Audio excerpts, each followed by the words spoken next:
The Lord be with you. And with your spirit. A reading from the Holy Gospel according to Mark. Glory to you, O Lord.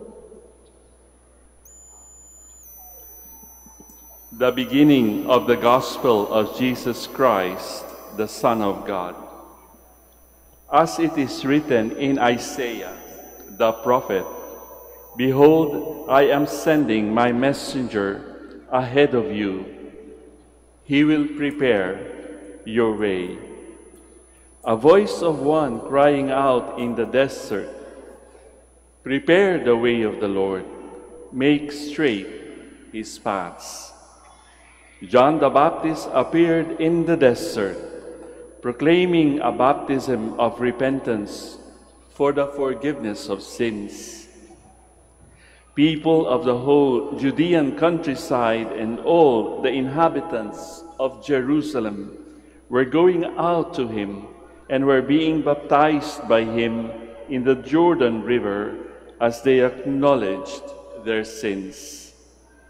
John was clothed in camel's hair with a leather belt around his waist. He fed on locusts and wild honey, and this is what he proclaimed: "One mightier than I is coming after me. I am not worthy to stoop and loosen the thongs of his sandals. I have baptized you with water. He will baptize you with the Holy Spirit." Brothers and sisters, dear friends, the Gospel of the Lord. Praise you, Lord Jesus Christ. Please be seated. Isang magandang umaga po sa inyong lahat. And welcome to the Minor Basilica of Our Lady of the Holy Rosary of Manaoag. Pakibati rin po siguro ang inyong mga katabi. Baka sila ay inaantok-antok na, pakigising po sila. Batiin nyo rin sila ng isang magandang umaga. Gising na ba kayo? At some point in each of our lives, sa ating buhay, maraming beses siguro na-realize natin na parang wala tayo sa lugar. Di ba? We seem to be out of place or uprooted or disconnected from the place na gusto sana nating maging comfortable. Nakita at narinig natin sa sinabi sa first reading, "Comfort my people." Sinabi yan ng Panginoon. Ina-address niya yun doon sa mga taong in exile sa Babylon. Darating ang inyong ginhawa. Marami sa mga pamilya nating Pilipino ang also displaced in diaspora, nasa buong mundo kung tutuusin. Bakit sila ng ibang bansa? Because they want to give comfort to their families. They were willing to make sacrifices and be uprooted from their own country in order to find meaningful work. Pero hindi lamang yung physical disconnection or being uprooted or being displaced ang sinasabi sa atin, sa ating first reading, sa ating second reading at sa ating ebanghelyo. Makikita natin ang sinabi ni Mark, the beginning of the Gospel of Jesus Christ, the Son of God. Akala ko ba Pasko ang beginning? Pero hindi. "Behold, I am sending my messenger ahead of you. He will prepare your way. A voice of one crying out in the desert, prepare the way of the Lord. Make straight his paths."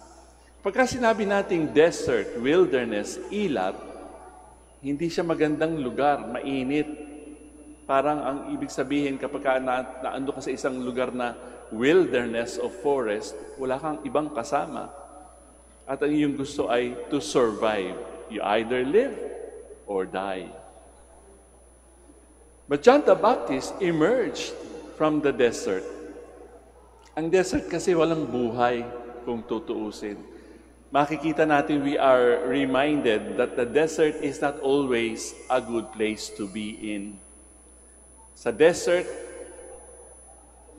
natukso ang ating Panginoon. But let us not forget, while He was in the desert, angels ministered also to Him. Noong sila ay nag-a-apostolate, nagtuturo at nagpo-proclaim ng Kingdom of God, sa dami ng kanilang inaasikaso, sabi ng Panginoon, let us go to far away place and rest a while. So the desert maybe sa unang tingin ay isang mahirap na lugar. Alalahanin din natin, it was also in the desert that the miracle of the loaves, the multiplication of bread, happened in the desert. First, 400 people, and then 5,000 people. So perhaps huwag tayong matakot kapag dumadating din sa ating buhay ang mga disyerto. Maraming images sa nature. In nature, parang lumalarawan o sumasalamin din sa ating buhay. Halimbawa, ang bundok. Medyo mataas ang bundok. Para makarating ka doon sa dulo, mahihirapan ka. Ganon din kapag ikaw ay dumadaan sa isang landas na mabato, di ba? Malubak. Hindi magandang magbiyahe. Ganon din ang wilderness o desert. And today, we are being reminded, hindi natin pwedeng tanggalin ang mga disyerto sa ating buhay. Pero, nangangako ang Panginoon, comfort, O my people, sabi, di ba? Sabi sa first reading, prepare the way of the Lord, make straight in the wasteland a highway for our God. Comfort, give comfort to my people, says your God. Tayo rin, di ba? Sa ating panahon ngayon, sa ating araw-araw na buhay, humihingi din tayo ng comfort sa Panginoon. At yan ang pag-asang ibinibigay sa atin pagka dumarating ang panahon ng Adbyento. Paano ba tayo magiging maginhawa? Ayusin ang ating buhay. Tingnan natin kung saan ang buhay natin ay disconnected. Halimbawa, in your marriage, sometimes you feel disconnected with your partners, with your wives or husbands. Sa ating buhay, kuminsan may hinahanap tayo. Hindi po ba? Kuminsan sinasabi natin sa ating sarili, kapag ito nangyari, kapag itong pagbabagong ito ay nangyari, okay na ako. And perhaps that searching for something that will give us comfort only gives evidence to the fact na wala tayo doon sa lugar kung saan tayo ay magiging comfortable. Ano ba ang pinreach ni John the Baptist? Repent, magsisi, upang ang pagbabago ay mangyari. Saan ba nagsisimula? Sa lugar ba? Sa physical things that are around us? Hindi sa ating environment. Titingnan natin ang kaibuturan ng ating kalooban o ng ating puso.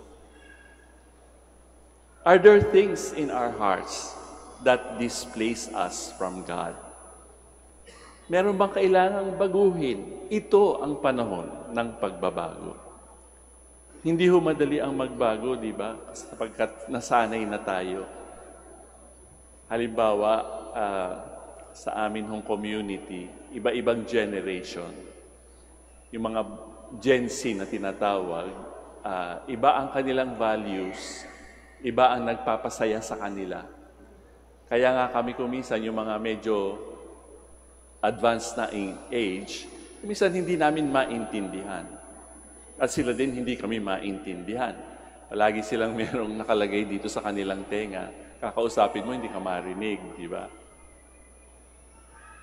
So there is always a disconnect in our lives. And what will make that connection? Ang ating paghahanda, ang ating pagbabago, ang ating pagsisisi. We are given this opportunity in the season of Advent. To once again, look at ourselves. Saan ba tayo nagkakaroon ng disconnection? Saan ba tayo nagkakaroon ng displacement sa ating buhay? Kailangan natin ibalik ulit yun para umugat tayo doon sa lugar kung saan gusto tayong itanim ng Panginoon.